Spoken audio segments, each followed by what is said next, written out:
Yo, what's up, you gorgeous Homo sapiens out there? This is Kent, This is Blake. and we're going to be reviewing and talking about the newest BT Bam album called Automata 1. It's the A studio album by BT Bam. It's the follow-up to 2015's Coma Ecliptic. The first song we're going to be looking at is Condemned to the Gallows. What did you think about this song, Kent? I dig the synths in the background a lot. This song actually really didn't appeal to me at first when I first listened to it. I felt like it was a strong single, but compared to my favorite of theirs, Parallax, I thought it was pretty lackluster compared to Parallax. But then that's like a god tier album, so it was an unfair comparison. But over time, after listening to the song for let's say like a couple weeks, and after seeing them perform it live, I gotta say it's probably one of my favorite tracks off the album now. Just the structure of the song is really well written. It's not very sporadic like any of their old material. And it shows that they really developed as songwriters, and they can contrast very well with the cleans and the heaviness, rather opposed to Coma Ecliptic, where it was just mainly soft, slow-moving parts that only had clean vocals on it, which I wasn't a fan of personally. So you would say it's more like an acquired taste. You had to you had to adjust to their new sound. I would say newer BT sound. Bam in general is an acquired taste. Oh yeah, definitely. Honestly, dude, definitely I hated that band. Astro Body was like the only song I could tolerate, just because it reminded me of a lot of like the Contortionists, and that was like one of my favorite bands. Well, definitely their older stuff is definitely an acquired taste. Oh, for sure, because by far. those Tommy's vocals on those earlier albums were quite something. They're just very aggressive, and they're so mathcore. There's almost zero progressive elements into their music. When I want to jam mathcore though, I like listening to their self-titled album. I can't say the same, but I'll take your word for it. I mean, when I'm in the mood, but yeah. Once in a blue moon. But Tommy's vocals on this album, they remind me of like a rock opera from like the 1980s, like the mid 1980s, and I like that a lot because it contrasts from the screaming he does. But I do have a problem with the screaming. I wish he was more versatile and like demonstrating lows and highs. I think he only does lows like a handful of times, maybe like 2 or 3 times. I don't know for sure, but I wish he would demonstrate more versatility. But that's what he chose to do. So I don't know. Personally, I feel like it was more tastefully done on this album compared to Coma Ecliptic. Coma Ecliptic had way too many singing parts for my taste, and I like myself a good old clean vocalist, but like God he only damn. listens to deathcore, so yeah, I'm a deathcore fanboy, and if you don't like Whitechapel, then you get the fuck out of my face. Yeah, but seriously, deathcore and slam. Seriously, his clean vocals are so tastefully done on this new record, and they're not out of place whatsoever. And especially with the beginning part where he's singing it along to the melodic riff, it really sets the stage for the rest of the album. Because after that riff ends, it goes in this very dramatic kind of sci-fi Stranger Things like keyboard or synth that really transitions the song into this brutal face-hitting riff with his vocals. And I don't have a problem with his vocals anymore.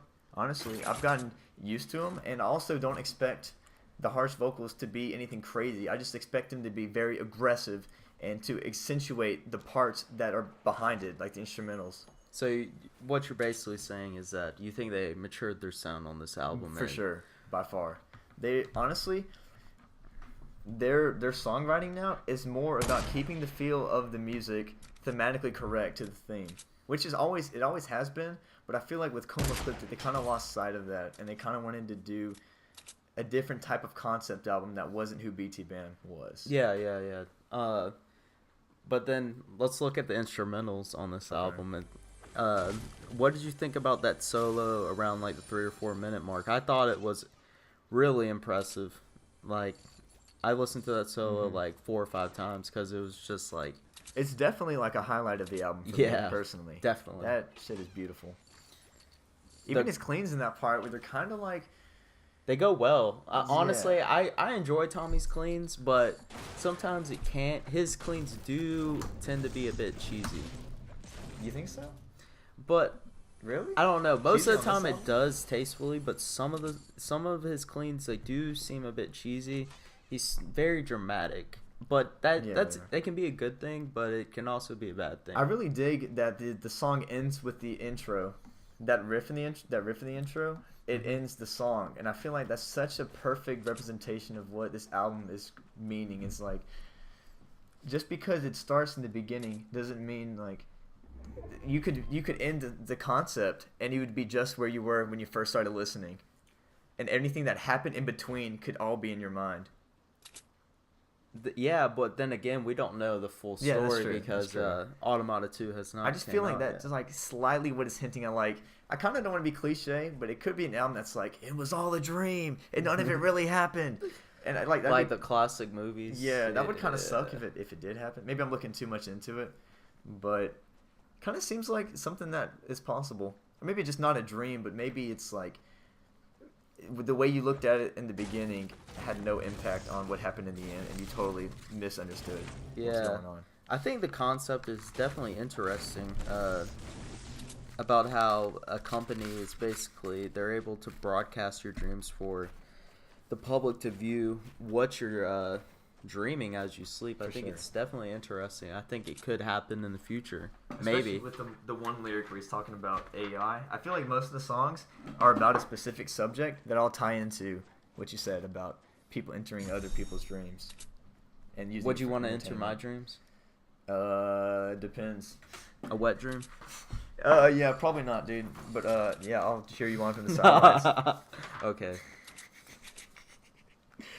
So Anyway. now that we've talked about the concept, Another part Where- I have to point out though is okay. the way he says yellow in the song Yellow Eyes. That shit's it's goofy as hell, but it's so like thematically appropriate somehow to the rest of the album. How does he say yeller? Yellow, you're like, dude, blow your nose or something, man. Like the way he said that is just That's what I was hilarious to meaning me. by like some of his stuff is a little. it's a little cheesy. out there, but I feel like that's BT Bam's style is being odd. He And being kind of weird. reminds me of Queen a little bit. I get that feeling too.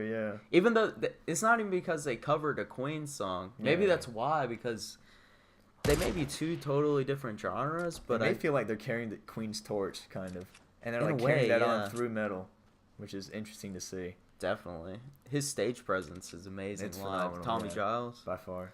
yeah. Even though his arms look like noodles. So let's what do you think? What would you rate this album in comparison with their The rest past of their releases? discography, Yeah, I would rate it really high. Honestly, personally, it's like my second favorite, behind So what- Parallax 2, Parallax 2 or is your Parallax favorite. in general. I would just say Parallax.